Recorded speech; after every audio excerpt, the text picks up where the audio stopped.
লিথুনিয়ার পাবরাদে training এরিয়ায় যুক্তরাষ্ট্র ও British সেনাদের যৌথ উদ্যোগে ড্রোন প্রতিরোধে সামরিক মহড়া চালানো হয়। এতে মার্কিন ও ব্রিটিশ সেনা, মিত্রদের প্রতিনিধি এবং প্রতিরক্ষা প্রযুক্তি বিশেষজ্ঞরা অংশ নেন। এ মহড়ার মূল লক্ষ্য কম খরচে কার্যকর অ্যান্টি ড্রোন সমাধান পরীক্ষা ও উন্নয়ন।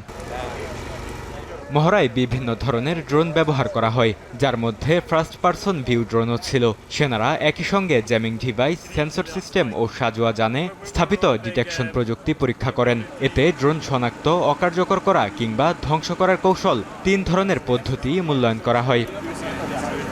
ড্রোন মোকাবিলায় একক কোনো সমাধান যথেষ্ট নয়, বরং বহুস্তরীয় প্রতিরক্ষা ব্যবস্থা প্রয়োজন বলে মন্তব্য করেন যুক্তরাষ্ট্রের ২য় ক্যাভালরি রেজিমেন্টের নির্বাহী কর্মকর্তা। তার মতে, সেন্সর ও বিভিন্ন প্রতিরক্ষা প্রযুক্তির সমন্বয়ে একটি সমন্বিত সুরক্ষা কাঠামো তৈরি করতে হবে। মহড়ার ফলাফল ভবিষ্যতে যুক্তরাষ্ট্র ও মিত্রবাহিনীর ড্রোন প্রতিরক্ষা সক্ষমতা উন্নয়নে ব্যবহার করা হবে বলেও মন্তব্য করেন তিনি।